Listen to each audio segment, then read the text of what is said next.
Your brain is a muscle, but right now, you are letting it sleep.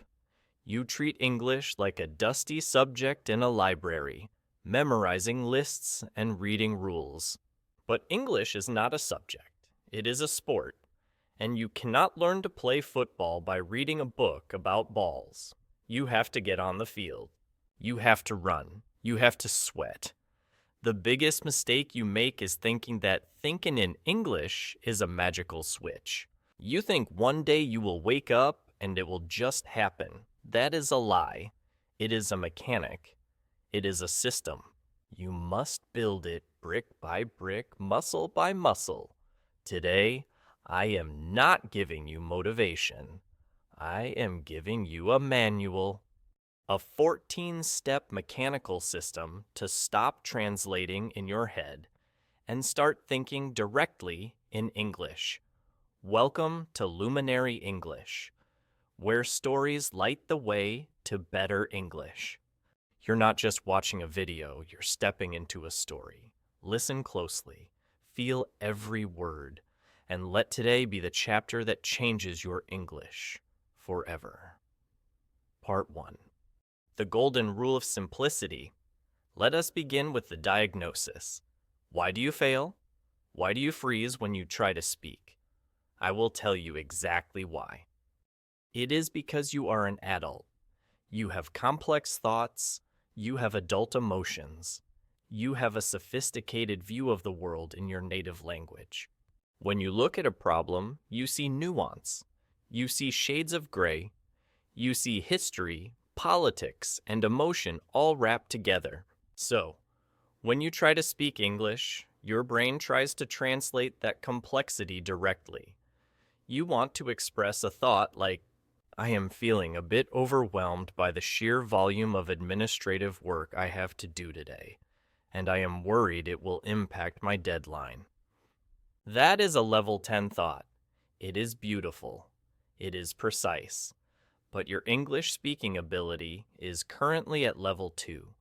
There is a gap, a massive canyon between what you want to say and what you can say. Your brain tries to build a bridge across that canyon instantly. It looks for the word administrative. It cannot find it. It looks for sheer volume. It cannot find it. Panic sets in. Cortisol floods your system. Your brain locks up. You freeze. You go back to your native language to feel safe. You must stop this immediately. You need a new rule. I call this the baby rule. If a 6-year-old child cannot understand the thought, do not think it. You must simplify your inner monologue before you try to translate it. You must strip away the nuance. You must kill your ego. This is the hardest part. Your ego wants to sound smart. Your ego wants to sound professional. But right now, you are not a philosopher. You are a beginner. Instead of trying to think, I am overwhelmed by work, you must break it down into raw data. I have much work. I am tired. It is hard. Do you see the difference? The first sentence is a heavy stone. You cannot lift it. The second version is 3 small pebbles. You can throw them easily. This feels like a step backward. Your ego will hate it. You will feel stupid.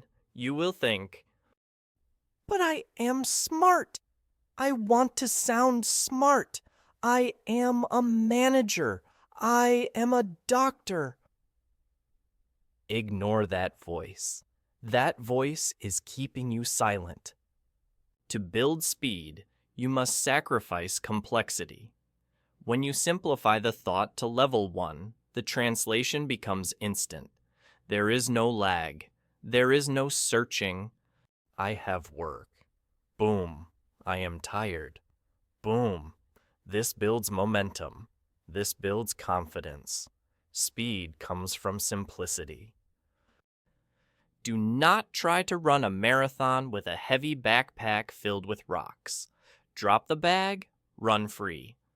Part 2. The naming game.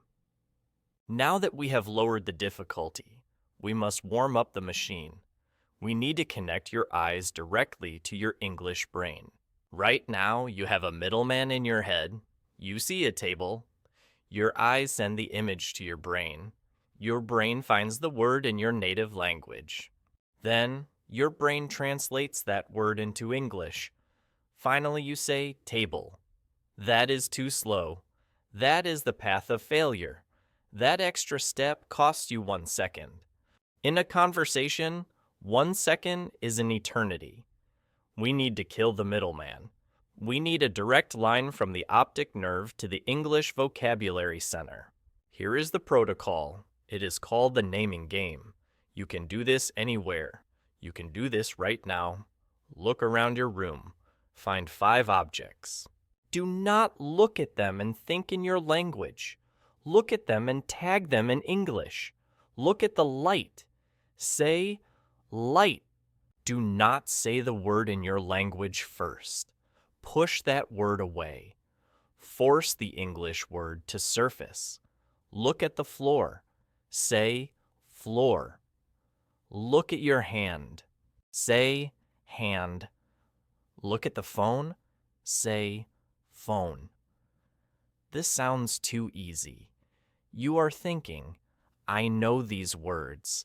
This is for children. Yes, you know them. But can you access them in 0.1 seconds? That is the challenge. Can you access them under pressure? When you do this, you are myelinating the pathway. Myelin is the insulation around your nerves that makes signals travel faster. It is like wrapping a copper wire in rubber. The signal moves cleaner. The signal moves faster. Every time you look at an object and immediately label it in English, you are adding a layer of myelin. You are turning a dirt road into a superhighway. Do this until it hurts. Do this until you cannot see a chair without the word chair flashing in your mind like a neon sign. You are reprogramming your visual cortex. You are teaching your brain that the world is made of English labels. The trap here is silence. Do not just think the word. Whisper it. Your ears need to hear your mouth speaking English. This creates a feedback loop. Eye to brain, brain to mouth, mouth to ear, ear back to brain. Close the loop. Part 3. The action loop. Objects are dead. Nouns are static. They just sit there. To speak a language, you need movement. You need life. You need verbs. The brain remembers movement better than it remembers lists. This is biology. The motor cortex, the part of your brain that controls movement, is tightly connected to the language centers. If you move your body while you think, the words stick like glue. This is why you never forget how to ride a bicycle, but you forget the history dates you learned in school. Muscle memory is forever. We're going to use a technique called the action loop. You're going to narrate your life, but only the physical movements.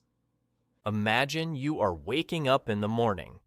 Usually you do this on autopilot. You are a zombie. You are thinking about your problems. But tomorrow, you will be a narrator. You will be a sportscaster for your own life. As you sit up in bed, think, I sit. As you put your feet on the floor, think, I stand. As you walk to the bathroom, think, I walk. As you turn the handle, think, I open. As you pick up the toothbrush, think, I take. Keep it to 2 words, subject and verb. I sit, I stand, I walk, I take. Why 2 words? Because we are still following the baby rule. We are building the rhythm of the language. English is a subject-verb language. It is direct.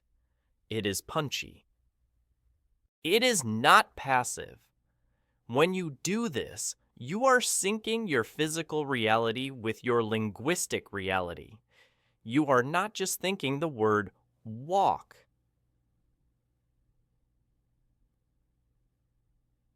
You are feeling the pressure on your feet as you think it. This creates a double memory trace, one in your mind, one in your body. If you struggle to remember verbs, this is the cure.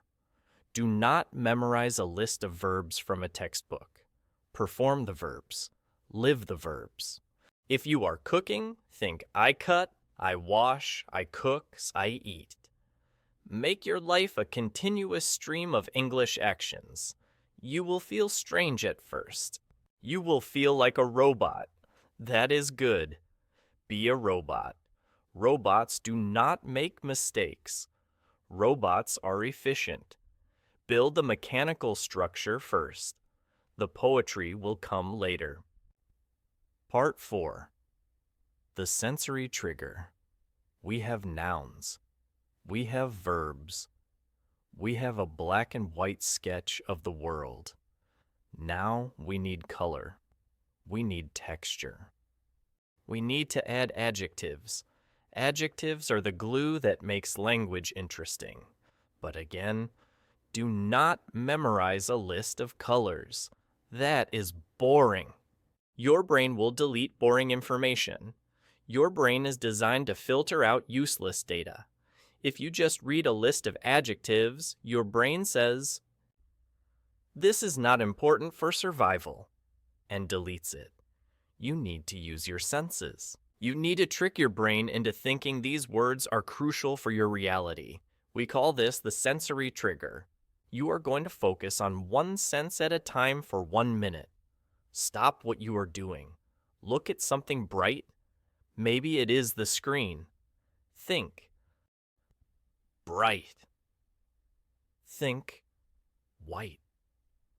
Think. Glowing. Now close your eyes. Listen. What do you hear? Is there a car outside? Think. Loud. Is the room silent? Think. Quiet.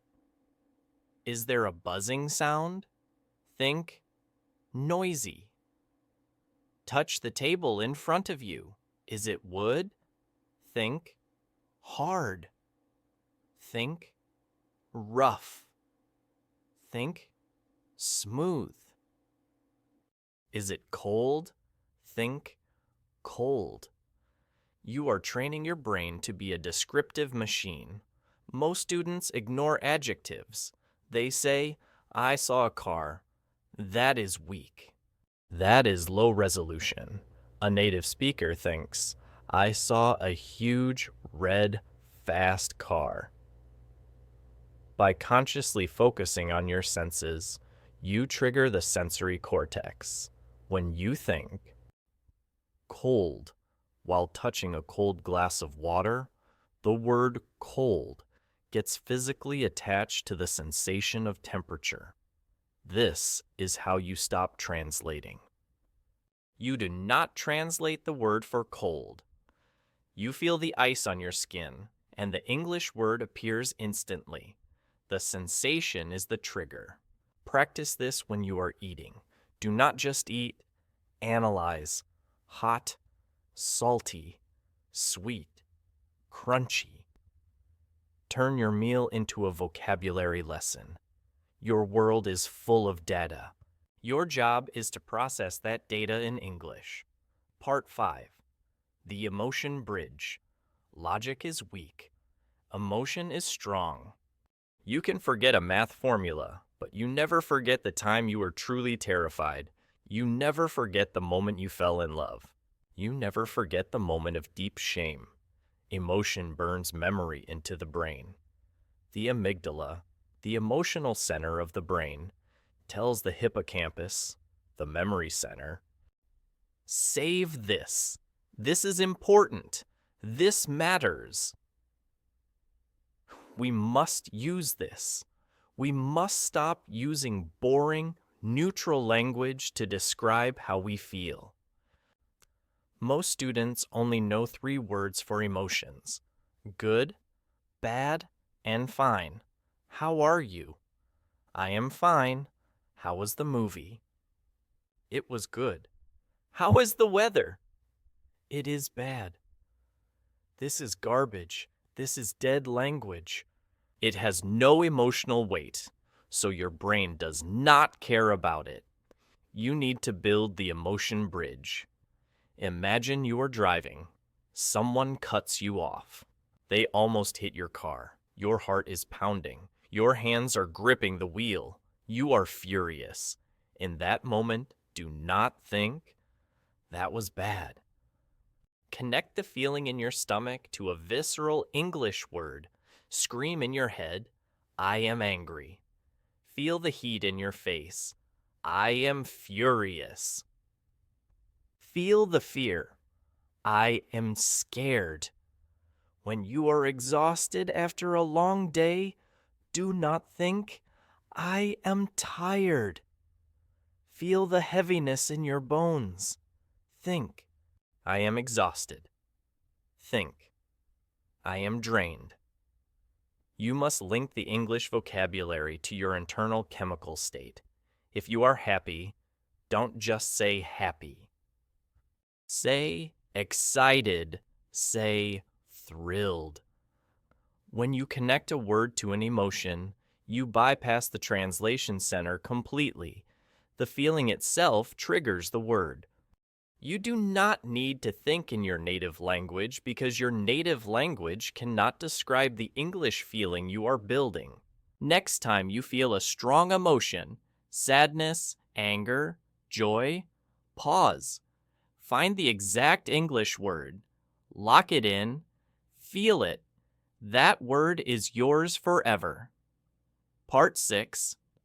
The Gap Strategy. Now, we must address the fear. The number one reason you stop thinking in English is because you get stuck. You are building a sentence, you are doing well, and suddenly, boom, you hit a wall. You need a specific word. Maybe the word is umbrella. Or maybe it is stapler. You look in your mental library. The shelf is empty. You do not know the word. What happens? Panic. You freeze. You feel stupid. And then you commit the crime. You switch back to your native language to find the word. You break the immersion. You fail. We need a safety net. We need a protocol for when you fall. This is called the gap strategy. When you hit a gap, when you face a missing word, you must never, ever go back to your native language. Instead, you must describe the hole. You must walk around the hole. You forgot the word for umbrella. Fine. Do not panic. Ask yourself, what is it? It is the thing for rain. It is the tool to stay dry. It is the cover for water. Is that perfect English? No. The thing for rain is not the dictionary definition. But is it English? Yes. Did you communicate the idea? Yes. Did you stay in English? Yes. This is called circumlocution. It means talking around. This is the most important survival skill for a language learner. Native speakers do this too. When I forget a word, I describe it. Pass me the, the metal thing for the soup. The ladle? Yes, the ladle. You must practice this. Pick an object. Pretend you do not know the name. Describe it. Look at a refrigerator. Pretend the word is gone. How do you describe it? The cold box for food. The electric cupboard. The kitchen machine that keeps milk cold. This is a game. It forces your brain to be flexible. It teaches you that you do not need every single word to survive. You just need to be able to explain what you mean using the words you already have. If you can do this, you will never be silent again. The trap is perfectionism. You stop because you want the exact word. You think thing for rain sounds stupid. It does not sound stupid. It sounds resourceful. It sounds like you are fighting to be understood. Part 7. The Morning Forecast. We have covered how to react to the world. Now we must learn to predict it. We are moving to grammar, but not textbook grammar. We are talking about time travel. The morning is the most critical time for your brain. You are fresh. Your cortisol is rising to wake you up. You need to set the mental software for the day. This technique is called the morning forecast. Before you get out of bed, while you are still lying under the covers, I want you to predict your day. I want you to use the future tense. You are going to list 3 things you will do. I will drink coffee. I will take the bus. I will work hard. Use will or going to. It does not matter which one. Just project your mind forward. Visualize the action. See yourself drinking the coffee. See yourself on the bus. This primes your brain. It loads the English software before the day begins. It is like warming up the car engine on a cold morning. If you wait until 2 in the afternoon to think your first English thought, the engine is cold. It will stall. Make this a ritual. Do not let your feet touch the floor until you have said 3 sentences about the future. I will brush my teeth. I will eat eggs. I will call my mother. Simple, fast, effective. You are telling your brain, today is an English day. The trap here is the smartphone. If the first thing you do is pick up your phone and read news in your native language, you have lost the morning battle. You have flooded your brain with the wrong code. Do the forecast first. Then you can look at the phone. Part 8. The evening review. If the morning is for the future, the evening is for the past. The past tense is the most important tense for storytelling. All stories happen in the past. If you want to be interesting at a dinner party, you need to master the past tense. Most students struggle with irregular verbs. They say, I goed instead of I went. They say, I eated instead of I ate. You cannot learn this from a list. You must learn it from memory. This technique is called the evening review. When you are in bed, before you sleep, play the movie of your day. Replay the scenes, but narrate them in the past tense. I woke up. I drank coffee. I took the bus. I saw my boss. I worked on the computer. I came home. Do not just say the words. See the movie. Remember the taste of the coffee as you say, I drank. Remember the face of your boss as you say, I saw. This does 2 things. First, it practices the past tense in a real context. Second, it uses the science of memory consolidation. Your brain processes memories while you sleep. By reviewing your day in English right before sleep, you are tagging those memories with English labels. You are asking your brain to file today's events in the English folder, not the native language folder. You might even start dreaming in English. That is the Holy Grail. That is when you know the infection has taken hold. That is when the language has entered your subconscious. The trap here is negativity. Do not lie in bed and think about your mistakes. I made a mistake at work. I am stupid. No, just narrate the events like a camera. I made a mistake. I fixed it. I came home. Keep it objective. Keep it mechanical. Part 9. The shadow technique. Sometimes your own voice is not enough. Your internal voice has a bad accent. Your internal voice is unsure. You need a model. You need a template to copy. You need to borrow the brain of a native speaker. We call this the shadow technique. This is not just listening. Listening is passive. Listening is weak. Shadowing is active. Shadowing is aggressive. Find a podcast or a video with a speaker you like. Someone with a clear voice.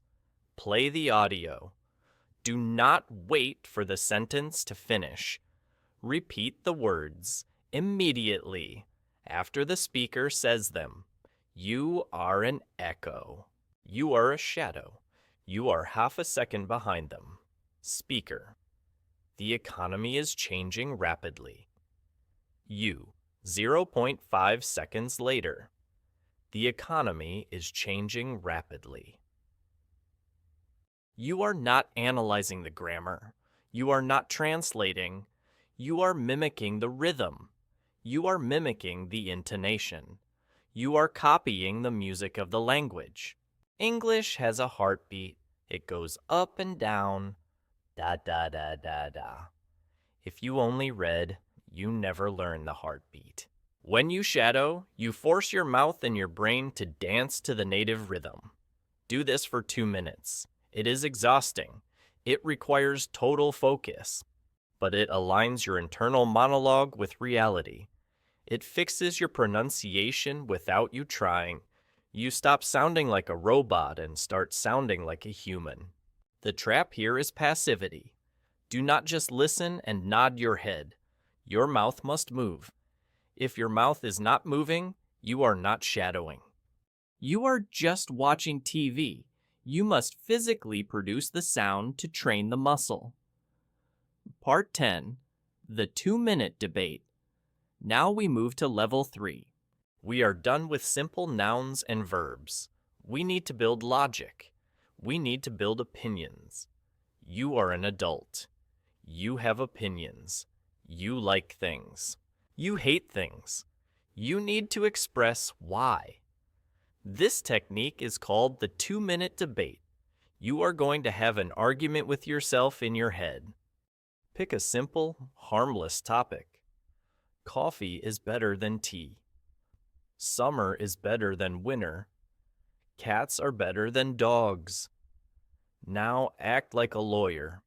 Defend your case. Use the magic words because, but, and therefore. I like coffee because it is strong. Tea is okay, but it makes me sleepy. Coffee gives me energy. Therefore, I drink it every day. You are forcing your brain to connect ideas. This is the glue of fluency. Nouns and verbs are bricks.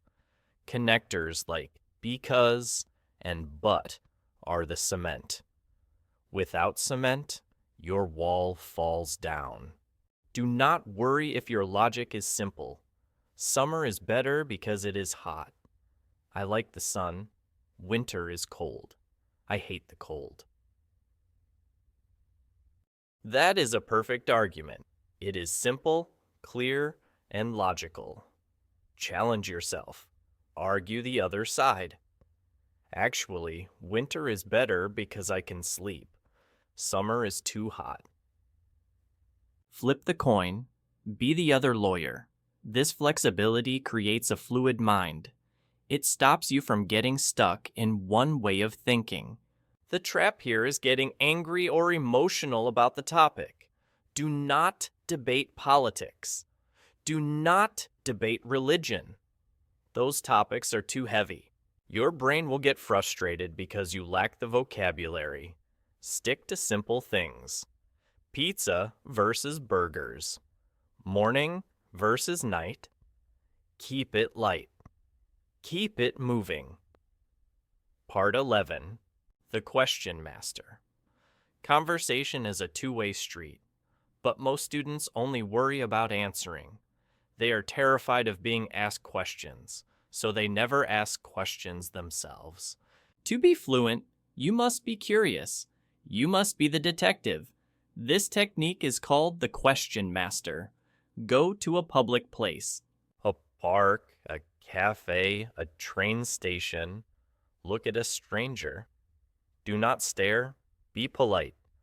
But look at them and start asking questions in your head. Who is he? Where is he going? Is he happy? Why is he running? What is in his bag? Is he late for work? Use the which words. Who, what, where, when, why, how. These are the keys to the universe. If you can ask questions, you can control a conversation.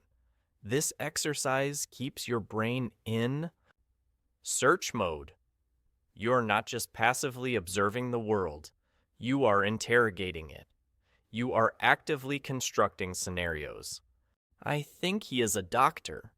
He is walking fast. He looks tired. Maybe he worked all night. You are creating a story. You are using deduction. And you are doing it all in English.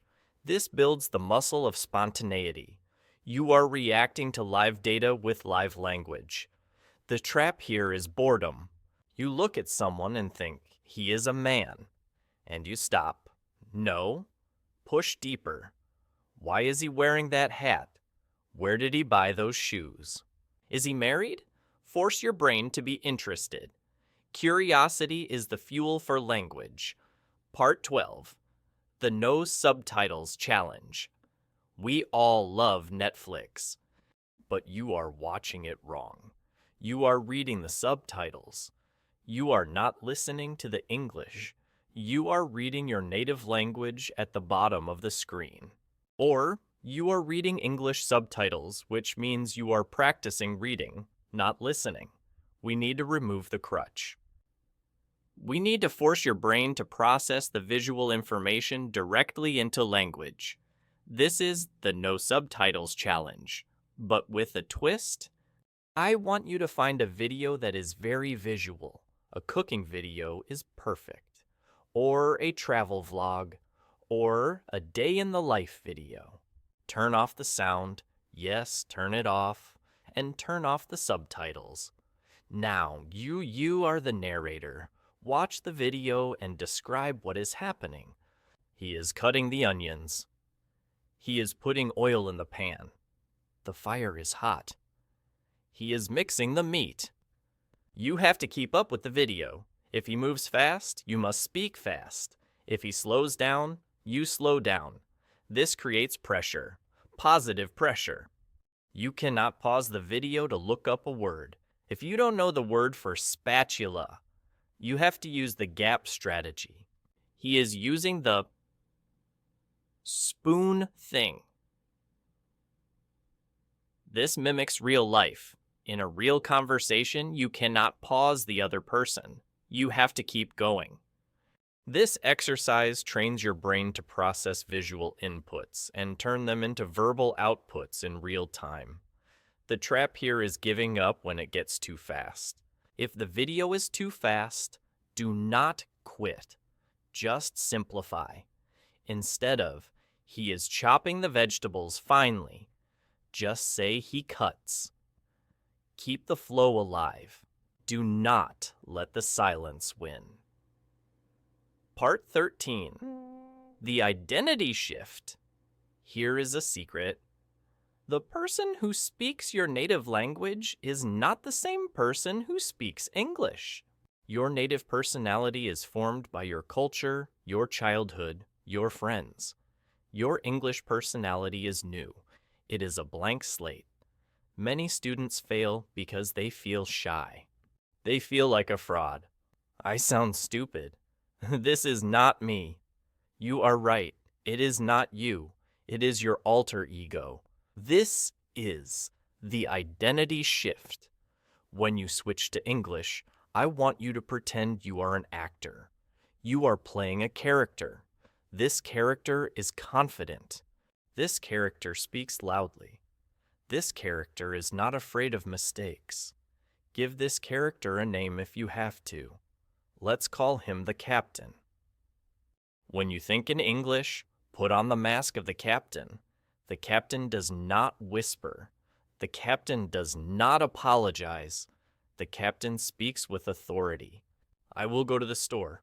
Not, sorry, I think I might go to the store. Changing your internal voice changes your psychology. It creates psychological distance. It separates your ego from your mistakes. If you make a grammar mistake, you didn't make it. The character made it. It's fine. The character will do better next time. Fake it until you make it. Confidence is not a result of fluency. Fluency is a result of confidence.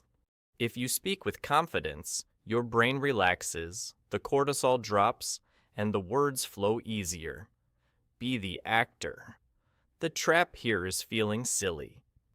You will feel like a child playing dress up. That is the point. Children learn fast because they are not afraid to play. Be a child. Put on the costume. Speak the lines. Part 14. The consistency chain. We have reached the final piece of the system. You have the techniques. You know about the baby rule, the naming game, the morning forecast. But none of this matters if you do not do it. And here is where you will fail if you are not careful. You will try to do this for 1 hour a day. You will say, I will think in English from 6 p.m. to 7 p.m. You will fail.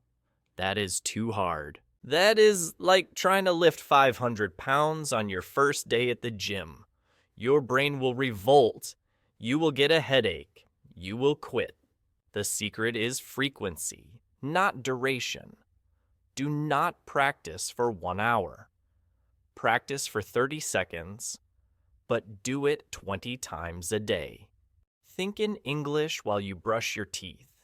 30 seconds. Think in English while you wait for the elevator. 30 seconds. Think in English while you make coffee. 1 minute. Think in English while you walk to the bus. 2 minutes. These are micro habits. They are small. They are painless. But they add up. If you do this, you are constantly pinging the server. You are constantly keeping the connection alive. You never let the engine get cold.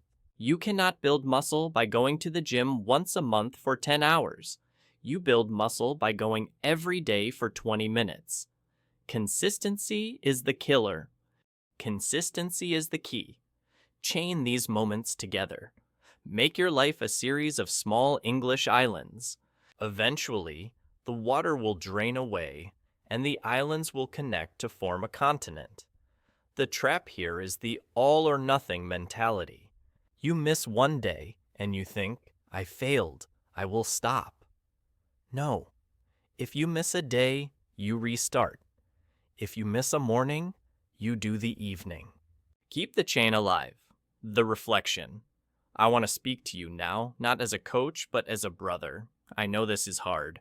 I remember when I was learning my second language. I remember the physical pain. I remember walking down the street, trying to force my brain to name things and feeling a tightness in my temples. My head literally hurt. I felt exhausted. I felt stupid. I wanted to just stop and rest in my native language. It felt like walking through mud. Every step was heavy. Every thought was a struggle. But I kept walking. I kept pushing. And then, one day, something strange happened. I was walking to the store and I looked at the sky and the word cloud just appeared. I didn't ask for it. I didn't translate it. It was just there. Then a sentence formed. It is going to rain. And I realized I wasn't translating. I was thinking. The mud had dried. The fog had cleared. It happened suddenly. But it only happens if you embrace the struggle now. The pain you feel is the feeling of your brain growing. It is the feeling of weakness leaving the body. Do not run from the headache. The headache means it is working. You are not just learning a language. You are building a new mind. You are unlocking a new version of yourself. A version that can connect with billions of people. A version that can access the world's knowledge. It is worth the pain, I promise you. The outro. Let's recap. Stop translating. Start simplifying. Name what you see. Narrate what you do. Feel what you say. This is not magic. This is mechanics. I have a challenge for you. Right now, look at your hand. Do not say the word in your language. Name it in English. Move your fingers. Say, I move. You just started. Do not stop. If you want to master this system, you are in the right place. This is Luminary English. Like this video to mark your attendance. Subscribe to join the class. And comment below with one sentence describing your current emotion. I am excited. I am ready. Your brain is ready. The question is, are you?